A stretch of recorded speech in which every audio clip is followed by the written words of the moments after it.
মধ্যপ্রাচ্যে চলা যুদ্ধের আঁচ এসে লেগেছে বাংলাদেশের বাজারে। জ্বালানি তেলের মূল্য বৃদ্ধি, আমদানি ব্যয় বৃদ্ধি এবং সরবরাহ শৃঙ্খলে চাপ সব মিলিয়ে এপ্রিলে দেশের মূল্যস্ফীতির হার আবার ঊর্ধ্বমুখী হয়েছে।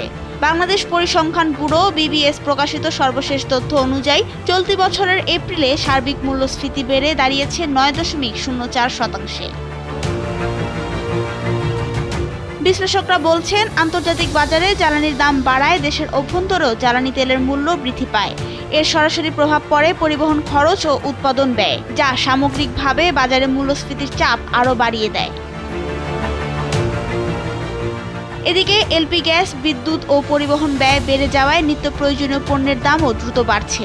বিবিএস জানিয়েছে, এপ্রিলে খাদ্য মূল্যস্ফীতি বেড়ে দাঁড়িয়েছে ৮.৩৯%, যা মার্চে ছিল ৮.২৪%।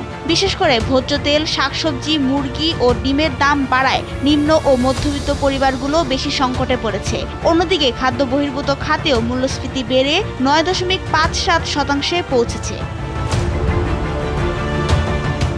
জ্বালানি, গ্যাস, পরিবহন ও বিভিন্ন সেবার মূল্য বৃদ্ধি জীবনযাত্রার ব্যয়কে আরও বাড়িয়ে তুলেছে। অর্থনীতিবিদরা বলছেন, এটি মূলত কস্ট পুশ ইনফ্লেশনের ফল। তাদের মতে, বাজার তদারকি জোরদার ও জ্বালানি ব্যবস্থাপনায় দ্রুত কার্যকর পদক্ষেপ না নিলে মূল্যস্ফীতির চাপ সহজে কমবে না। নাবিলা রহিম, সময়ের আলো।